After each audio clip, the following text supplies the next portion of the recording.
Thanks very much. It's an honor to be here, and thanks to the Tsleil-Waututh for hosting this conference. I think I have to move it up a little bit. I don't usually like to start off by saying what I'm not, but I'm not a scientist or a master's student. I'm not a public speaker, so forgive me if I mumble and bumble a little bit. I was born in Sydney, in BC, born and raised, so locally, spent my life on the water, fishing, enjoying the beaches. Went to school in Victoria at Camosun College, Royal Roads after that, and then worked for the government for 20 years. So during those 20 years, the government as a senior environmental specialist, I went to a lot of conferences on species at risk and water quality, air emissions, and there's always one sort of industry person there that I looked at with skepticism and what are you talking about? And then about an hour ago, I realized that that's me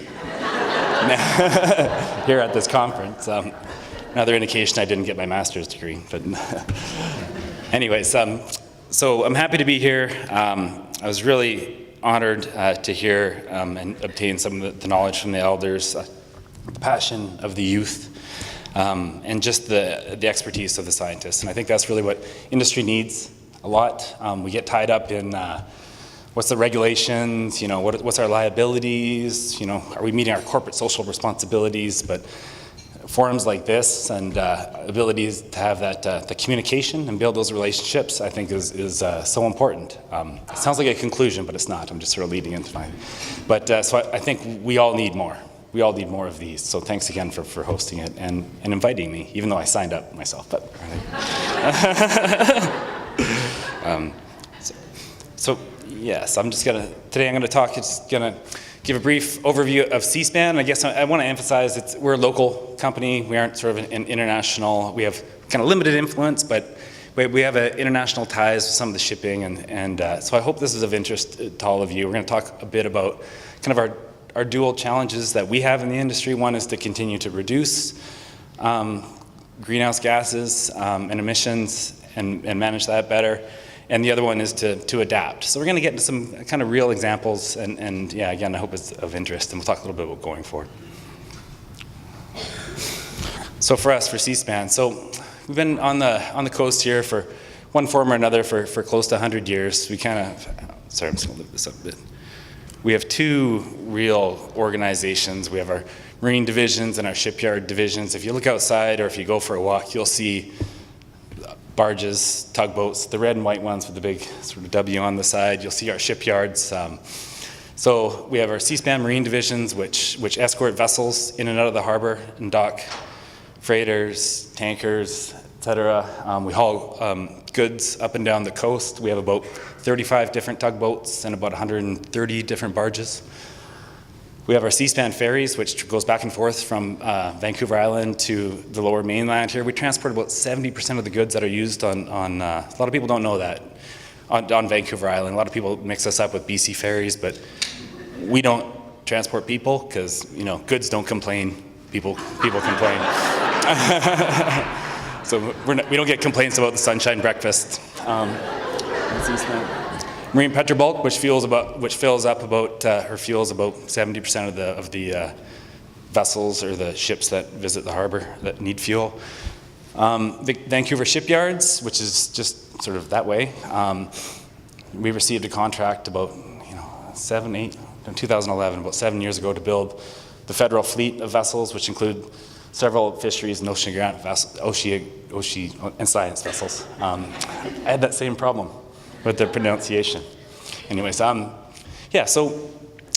we have Victoria Shipyards, which is a major employer in Victoria, and we have Vancouver Dry Dock, which is located right here, and you'll see it. It's been there for about 60 years or so, and you'll notice the condos have all built up right around Vancouver Dry Dock, which is a bit of a challenge for us with the industry and the residents so close. Overall, Seaspan, we consider ourselves a big part of every community that we're in. We have about 3,000 people, just over 3,000, probably about 3,200 people that work for us. My personal pride is seeing the lineups of tradesmen and women leave every day, which is pretty amazing. And in my job as the environment manager, knowing that the company and we all work to do so in a sustainable, environmentally friendly way, right? While we're employing all those people, so it's kind of a personal sense of pride for them. In terms of emissions, so the maritime industry, I'll talk about a bit of it globally really quick. You know, regulations really drive change for the industry. Recently, in April, with respect to international shipping, the IMO came up with a resolution to reduce the total amount of greenhouse gases by 50% by 2050, which I was happy to see. It's an ambitious target, and how are we going to do that? And it's an industry-driven target, so then the regulators will jump on board, and the ship owners will be accountable to that. So it's going to be achieved through clean and efficient propulsion systems on the vessels, which just means cleaner, better running engines. Efficient vessel hull design, which will shave off a lot of the greenhouse gases that are emitted. Cleaner fuels and alternative energy sources, emission controls and carbon capture, and route planning and speed reduction. So these are all ways in which the maritime industry, the shipping industry, is looking at will be forced to do to meet those emission targets. Now, there'll be a little bit more specifics and maybe some lower level areas because we are a local company, but so what are we doing at Seaspan? So for our vessels, we've equipped them all with shore power so they can plug in. And we have policies that if you're ever not plugged in for a certain amount of time, that you have to ensure that you are. Like if you're ever docked, or if you're ever stationary for a certain amount of time, you have to ensure you plug in, which reduces the emissions from vessels at idle. We have speed reductions and route planning, so very sophisticated route planning up and down the coast and throughout, and the timing in order to use as least amount of fuel as possible and emit as lower emissions as possible. We consider emission reduction in our procurement policies, which may not seem that significant, but it is. Right? We have a management system, so when we want to work with companies and other organizations that have the same kind of goals as we do to reduce emissions. So we put that in our procurement policies, that if you want to work with Cspan, we'll pick the company that emits less over the company that emits more. So whether that's closer local companies or whether that's just companies that care about that. Smart travel, again, that seems like a bit of a straightforward one. We don't fly as much. We always assess what we're doing, if we need to actually go somewhere or not, or if we can do it with a teleconference or a phone call or something like that. Employee green commuting options. And again, that may not seem like too much, but when you have 3,000 employees all driving to work, it gets pretty significant in terms of the emissions. So we look at carpooling, shuttling, biking. We try to work with the municipalities and others to make sure that we can do that. Reduce waste and improve recycling, and that's just another way that we reduce greenhouse gases. So a little bit less sciencey. This is kind of like really what we're doing within 50 feet of where we're sitting right now. Another thing that we're really proud of is we've heard a little bit about LNG today, but is our new hybrid LNG ferries. So focusing a lot on alternative energy forms. So our vessels that we have 2 in operations right now, they started last year, and those are those ferries that go back and forth between here and Vancouver Island. The battery, we're really working hard with with Wärtsilä and Corvus and others those are the engine manufacturers and battery manufacturers, to boost up the battery power rating and lower the amount of fuel that we have to use. We found that, with these new vessels, with the economies of scale, they're larger. The advanced hull design, so it uses less fuel. Hybrid electric propulsion, again, the emphasis is moving towards the electric part of it. Natural gas engines, and we've seen a 30 to 40% reduction in greenhouse gases from the previous diesel fuel that we used.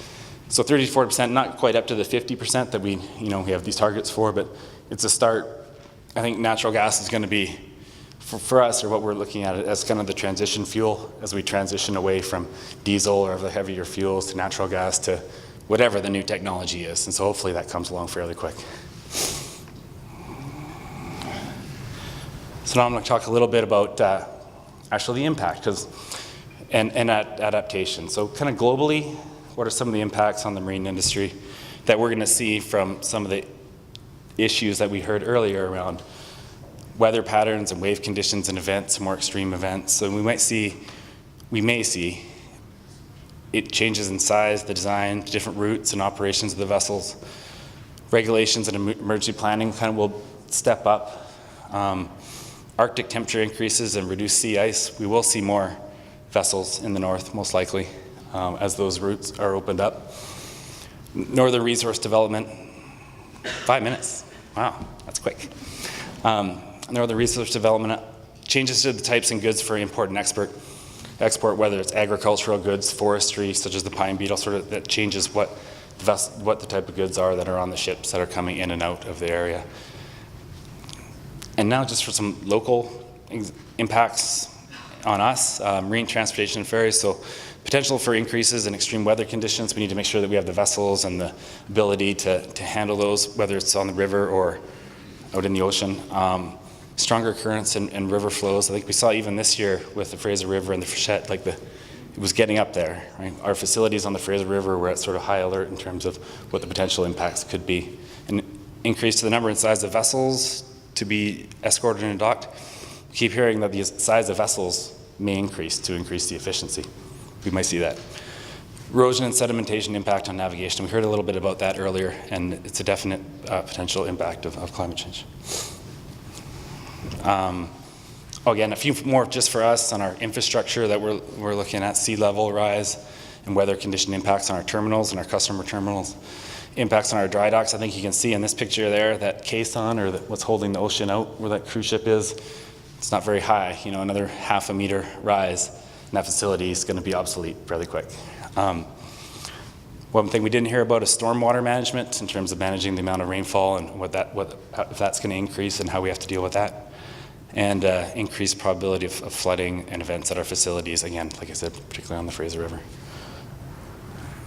So kind of going forward, reduce our emissions and increase our efficiency is a key one for Seaspan. That's how it's one of our first challenges while we just monitor the impacts and develop our adaptation strategies to address some of those topics that we heard about earlier today, but in terms of what we actually have to do on those last few slides.